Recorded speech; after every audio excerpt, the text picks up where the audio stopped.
Something happened recently in the swimming world that I probably should have talked about a long time ago, but I was busy. I did talk about it. I haven't talked about it on here on YouTube, but I was busy just making some of the best content that I wasn't even looking into the camera. I was just staring at myself.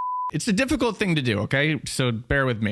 I was busy making some of the best Instagram content that the swimming community has ever seen in the history of swimming. So if you want to get in and get involved, head over to Instagram, check out some of the content I've been cranking out. I got like 10 posts in the drafts over there. Some of them are going to break the internet. So if they don't, I lied. I'm sorry. I should have made a video about this a long time ago. I've made plenty of videos about this kid. He is a kid. He is not a man yet. He is a kid. Luka Mijatovic. You already know that. He was in the title and thumbnail. I say that in every video. But what he did recently, I think he probably had one of the best age group meets in the history of age group meets. And pretty much everybody, like across the United States of America, since we're talking about short course yards, has been having like the best age group meet in the history of age group meets recently. It's called Swimflation.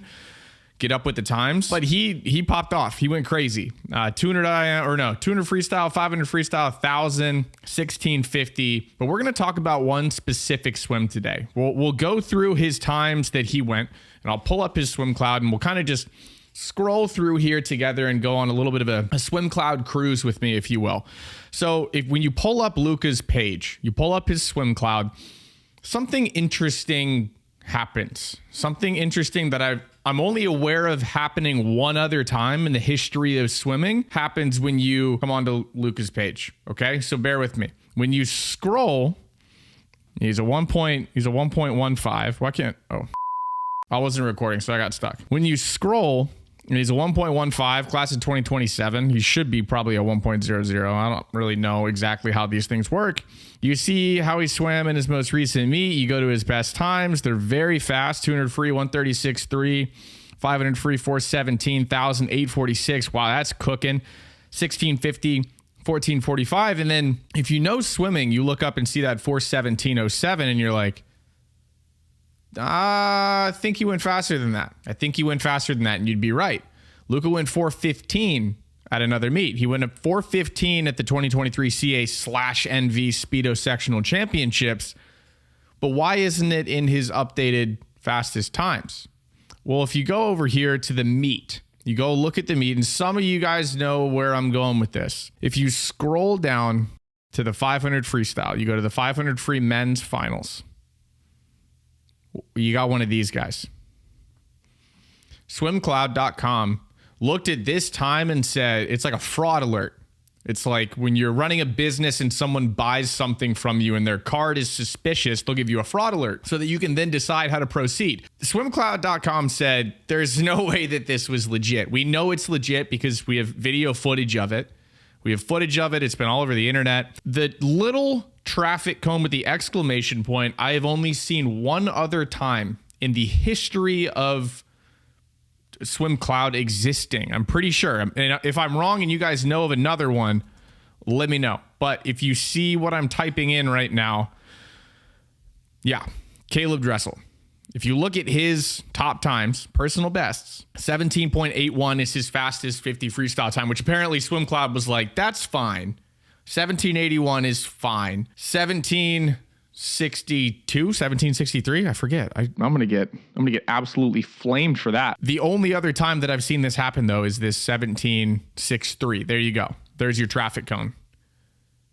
So, I mean, just to put into perspective how insane that 415 is, which it went absolutely bananas, bonkers, viral on my Instagram.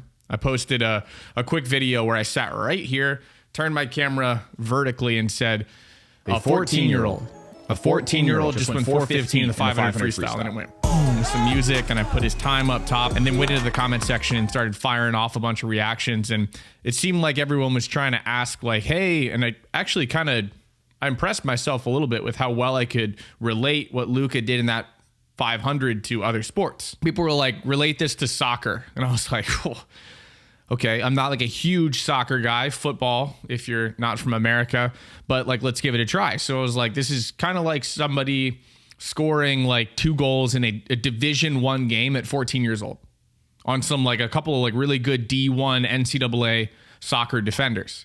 Somebody was like, what's this like in wrestling? I'm like, it's like somebody making NCAAs in wrestling. Because Luka in his 1650 would have scored at NCAAs. His 500, I don't know that he would have made the meet. I don't know what the cutoff is there, but in his 1650, he went 14:45:79. 14:45:79. That heat of milers at a sectionals meet. Was this a sectionals meet? A sectionals meet. That's the fastest heat of miles maybe outside of NCAAs in history. 14:29 from Luke Ellis.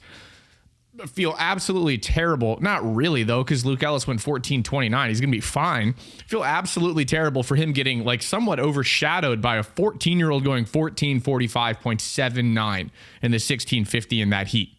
14:48 from Josh Brown.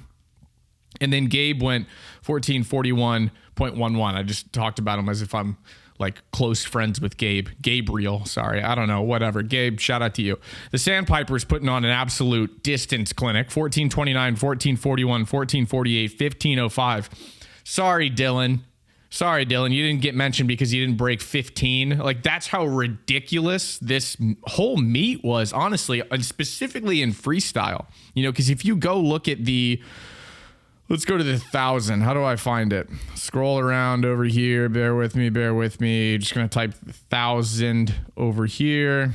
1,000 free men. Look at this. 8:45 from Luke Ellis. It's an incredible 1,000 time for anyone at all ever. Not even like people in college. And we're not even relating this to the fact that this is a sectionals meet again. Not even relating it to that. But Luka went 8:46.50. So Luke and Luka, sick. I mean, just kind of got overshadowed by this 14-year-old that's coming in here and just lighting stuff up. 8:50 from Josh Brown again. Gabe, my guy Gabe, 8:51. Dylan Wright, once again, 9:01. And Max Carlson, 9:01. Just like, I mean, if you're going 9:01 at a sectionals meet and you're getting like 5th and 6th, like, what are we doing? What are we doing here? Like, this is some swimming that is like hard for me to really understand. And it took me this long to make this video because I've really actually just been staring at a blank wall and just trying to wrap my head around how this is even physically possible. I mean, we've got our second ever SwimCloud safety traffic cone exclamation point. Just drew that pretty well, honestly. We've got our second one. And if there's a third one, please drop it in the comment section. But I mean, this is up there with, I think this is up there with a 17.63. Maybe I'm wrong. Maybe you're going to flame me in the comment section for saying that. But 4:15 at 14 years old, 14:45, 8:46. I think this might be the best short course yards age group meet in history. I think it might be. Getting a phone call, getting a spam call right now. Thanks for watching. I'm going to get out of here. Still just like making this same face. It's like my confused, shocked safety traffic cone exclamation point SwimCloud face. Thanks for watching. Subscribe if you want more videos. Oh. My recorder just died. All right, I'm out of here. See ya.